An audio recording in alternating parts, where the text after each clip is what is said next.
Bonjour à tous! Aujourd'hui, nous allons parler d'un sujet qui m'intéresse tout particulièrement. L'avenir des écoles de commerce.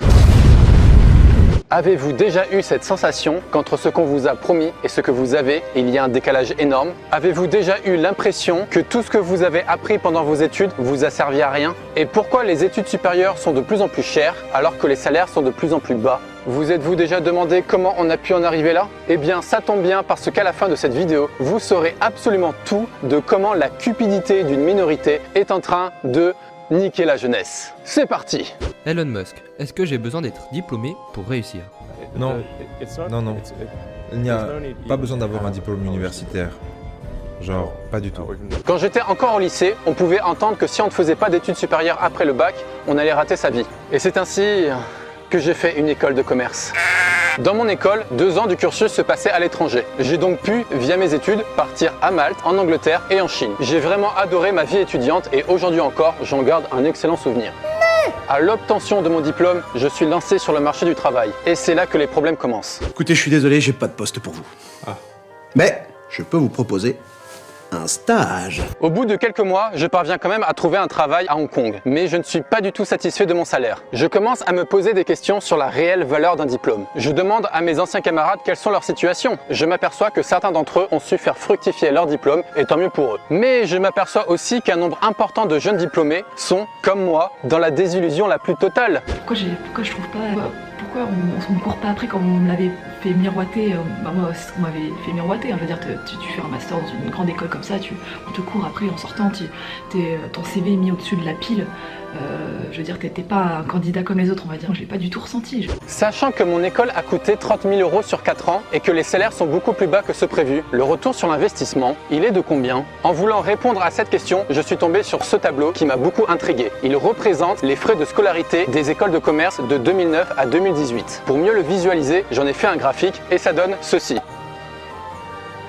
Ah ouais, quand même! Le coût moyen des écoles de commerce a augmenté de 15 000 € en l'espace de 9 ans. Mais pourquoi le coût des écoles de commerce augmente à ce point-là depuis 2009? Le coût grandissant de nos écoles se justifie par l'amélioration de la qualité de notre enseignement, permettant ainsi à nos étudiants de devenir l'élite d'un monde en constante évolution. Pas du tout. La vraie raison, c'est qu'en 2008, la France a été touchée par la crise des subprimes, ce qui avait fragilisé l'économie du pays et avait causé une diminution du pouvoir d'achat. Mais pourquoi les gens sont prêts à payer leurs études de plus en plus cher alors qu'ils ont de moins en moins d'argent? C'est complètement irrationnel. Oui, c'est irrationnel, mais ça s'explique. The subprime crisis. Subprime crisis. Subprime. The stock market is now down 21%. We're now down 43%. We're in the midst of a serious financial crisis. What started in America last year has now spread to every part of the world. As a result, our entire economy is in danger. Et qu'est-ce qui se passe quand les gens voient ça à la télé? Ils ont peur. La peur est une émotion qui me fascine tellement que j'en ai fait mon sujet principal dans ma première vidéo.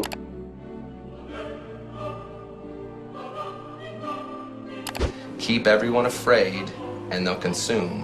Suite à la crise, les gens commencent à être extrêmement soucieux de leur avenir professionnel. Et par peur, de plus en plus de personnes sont prêtes à payer le prix fort dans leurs études, pensant que cet investissement va leur permettre de s'assurer une bonne carrière. Mais c'est la valeur qui fait le prix ou c'est le prix qui fait la valeur? Selon le théoricien Robert Cialdini, qui s'est déjà penché sur la question, quand le consommateur n'a pas la compétence de mobiliser les critères d'appréciation de la valeur, plus le prix est élevé, plus la qualité perçue augmente. Et c'est ainsi que les personnes malhonnêtes n'hésitent pas à augmenter le prix pour faire croire que ceux qui n'ont pas de valeur en a en fait une. Une sorte d'osmose entre le tube, les poils, la toile et l'alchimie du corps. Aussi, pendant notre enfance, on nous a ancré dans la tête que si on veut quelque chose, on doit faire de gros sacrifices.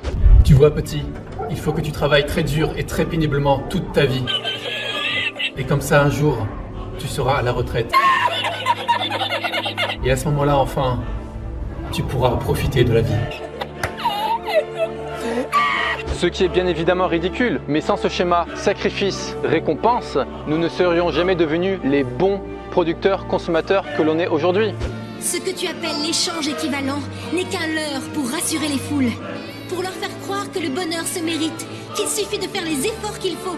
Et c'est ainsi qu'avec un bon mélange de peur, d'ignorance et de conditionnement, toute une horde d'étudiants, dont j'ai fait partie, commence à se jeter sur ces écoles qui se vantent d'être l'élixir miracle face à la crise. L'élixir du docteur Doxey qui vous rendra instantanément et infailliblement vos forces et votre jeunesse. Et à partir de là, c'est le principe pur et simple de l'offre et de la demande. Comme la demande est extrêmement élevée, les banques et les propriétaires d'entreprises, eux, des écoles, commencent à comprendre que jouer sur l'insécurité des étudiants et de leurs parents est un business ultra lucratif. Si vous deviez retenir qu'un seul élément de cette vidéo, retenez ceci.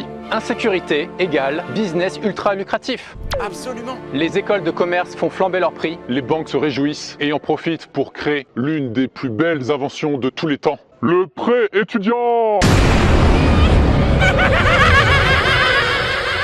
La personne moyenne qui est allée à l'école, sa plus grosse charge, c'est les prêts d'étudiants bien sûr. Mais c'est horrible ce qu'ils vous font de nos jours. Les prêts étudiants sont les pires dettes qui soient, car vous ne pouvez pas vous mettre en faillite. Et par la suite, toute une ribambelle d'écoles ouvre leurs portes dans le but d'accueillir tous ces étudiants qui arrivent par eux-mêmes. Mais attends, il y a un gros problème là, parce que si le nombre de places dans les écoles de commerce augmente, le nombre d'emplois disponibles sur le marché dans ce secteur reste à peu près le même. Exactement. Et c'est pour cela que certains jeunes diplômés arrivent à faire fructifier leur diplôme, alors que beaucoup se retrouvent à se disputer les emplois restants comme des vautours.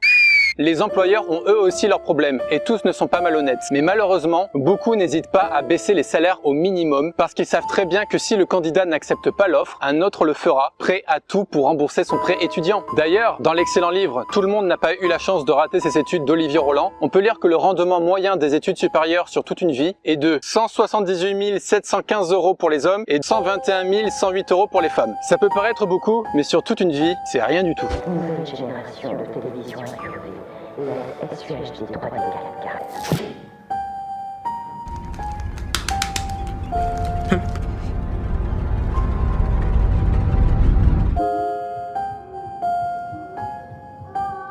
Et enfin, il existe aujourd'hui beaucoup de professions où il manque de la main-d'œuvre parce que beaucoup d'étudiants désertent certaines filières et préfèrent s'endetter à avoir une éducation coûteuse pour toutes les raisons que j'ai citées auparavant. Au final, tout ce phénomène aura causé endettement des étudiants, augmentation du chômage, baisse des salaires, appauvrissement de la population et pénurie de main-d'œuvre dans certaines professions.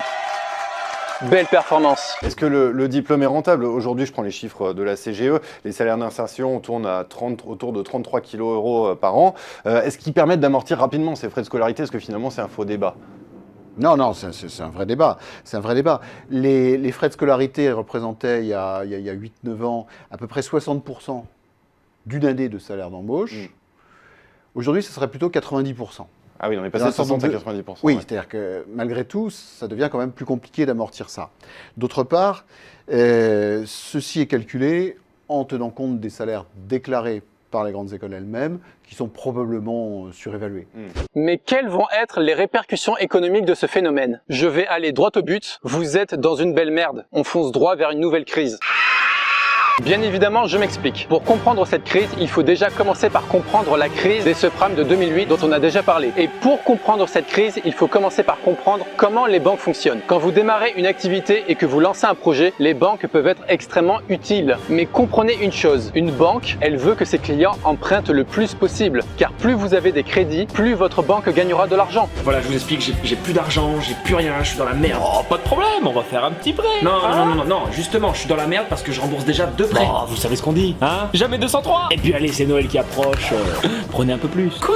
Des génies, des putains de génies. Donc voilà, faites attention, c'est à vous de garder le contrôle. Et donc, qu'est-ce qui s'est passé pendant la crise de 2008? À cette époque, la hausse régulière des prix de l'immobilier avait encouragé les investisseurs à acheter de nouveaux biens. Les banques sont très contentes et les prêts immobiliers se multiplient. Le problème, c'est que plusieurs phénomènes complexes déclenchent une situation de reset. Les biens immobiliers perdent leur valeur et les investisseurs sont incapables de revendre leurs biens à un prix intéressant. Ainsi, la cupidité des banques mixée à des phénomènes extérieurs complexes avait déclenché cette crise, détériorant par la suite toute l'économie mondiale. L'ensemble du marché immobilier repose sur des prêts irrécouvrables. Ils vont dans le mur. Le marché de l'immobilier est en béton. C'est une bombe à retardement.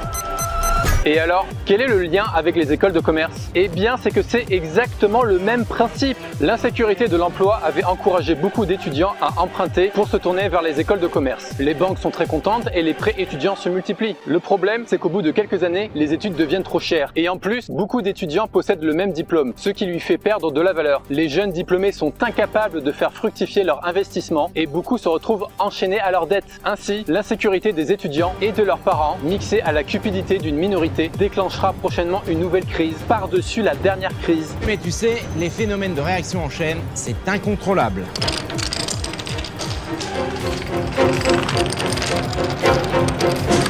Oh là là, t'as pas quelque chose de moins risqué?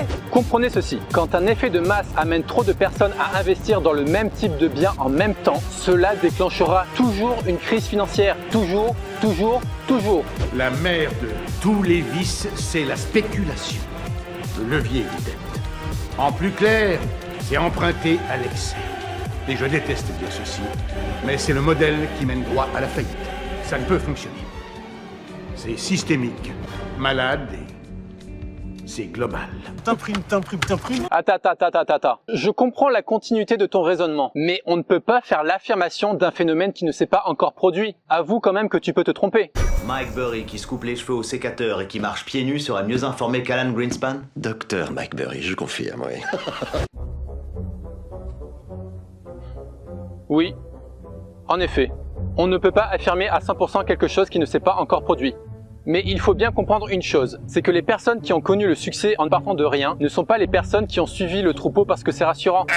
Ce sont les personnes qui ont su voir avant tout le monde ce qui n'était pas encore visible. Les espèces qui survivent ne sont pas les plus fortes ou les plus intelligentes, mais celles qui s'adaptent le mieux au changement. Il devait être cinglé, ce gars-là. Oui, d'une façon assez spéciale. Il avait une idée fixe. Il savait que tôt ou tard, le chemin de fer qui passait par Flagstone continuerait vers l'ouest. Alors il a prospecté toute la région environnante et il a trouvé ce coin dans le désert. Personne n'en voulait. Une ville plantée près d'une voie ferrée, ça devrait rapporter une fortune, hein? Des centaines de milliers de dollars, des milliers de milliers de dollars. Ça s'appelle des millions. Et c'est d'ailleurs là le gros problème des écoles de commerce. Vous n'apprendrez jamais à anticiper les changements de demain. Je me suis rendu compte que nos écoles ne savaient absolument pas à quoi allait ressembler l'économie de demain non plus. Alors c'est difficile de nous former à créer le monde de demain avec les outils d'hier. En échange de 40 000 € et de 4 ans de votre vie, vous allez acquérir un savoir qu'on vous fait croire divin, alors que ce même savoir deviendra obsolète dans quelques années et en plus aurait pu s'acquérir gratuitement en allant sur Internet. Et Dezio, tu as paumé 150 000 $ pour un enseignement que tu aurais trouvé pour 1,50 $ d'amende de retard à la bibliothèque municipale. Si vous voulez vous entraîner à prédire les changements de demain, voici une règle très facile à appliquer. Tout ce qui se passe aux États-Unis arrivera en France quelques années plus tard. Et quand ça concerne une tendance, quelques mois seulement peuvent suffire. Cette règle est presque universelle. Oui, alors, les États-Unis ne connaissent aucune crise en ce moment. Je le sais, je regarde les infos tous les soirs à la télé. En es-tu vraiment sûr? 1.5 trillion dollars. Student loan debt hitting $1.5 trillion in the first quarter. La crise de la dette étudiante. Ça sonne plutôt bien en français. Je sais que vous avez hâte que ça arrive en France. Eh bien, soyez juste un peu patient, ça va venir. On aura le droit au débat animé sur les chaînes de télé, aux étudiants complètement paumés qui réalisent que leur vie est déjà terminée avant même qu'elle ne commence. Et avec un peu de chance, suite à l'augmentation inquiétante du nombre de suicides chez les 15-24 ans et les 25-34 ans, on pourra assister à un renforcement de la prévention anti-suicide, voire même entendre des journalistes qui expliqueront que d'un point de vue légal, même en cas de suicide, votre dette sera transférée au reste de votre famille. Ah, quel beau programme! Si vous pensiez que c'était la merde dans le pays en ce moment, eh bien je suis désolé de vous annoncer que ce sera encore pire dans les années à suivre. C'est comme ça, vous devez l'accepter. Vous êtes dans une belle merde. Vous ne le savez pas encore, mais vous êtes la génération ninja. Aucun revenu, aucun travail, aucun actif. Vous avez de quoi être motivé.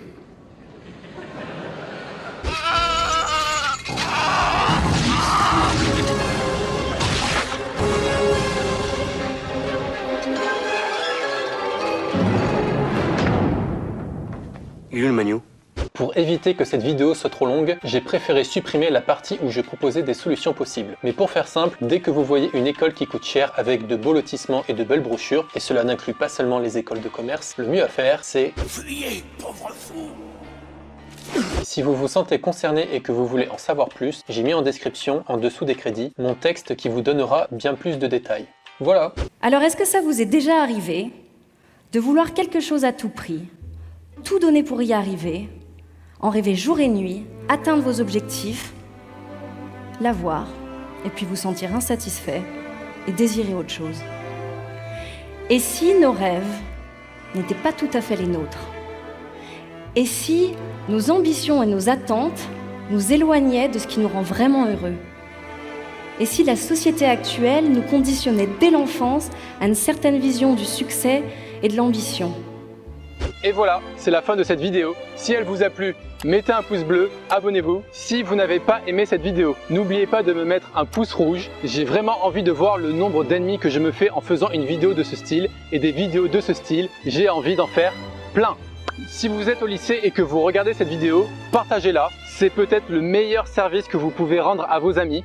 Mais vraiment, si vous avez des parents qui vous poussent à faire des études onéreuses, la plupart des conseils d'adultes sont des clichés de merde. Parce qu'ils ont pas compris le jeu, mais ils suivent les règles. Alors écoute pas trop tes parents, fais semblant, ils ont pas la science infuse. Eh bien, montrez-leur cette vidéo. Vous connaissez sûrement le dicton, mieux vaut prévenir que guérir.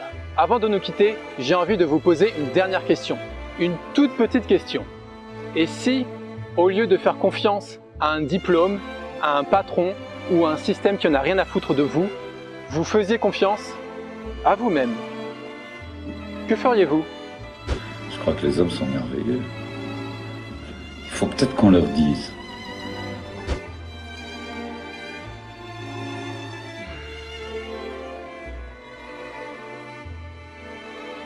Ciao.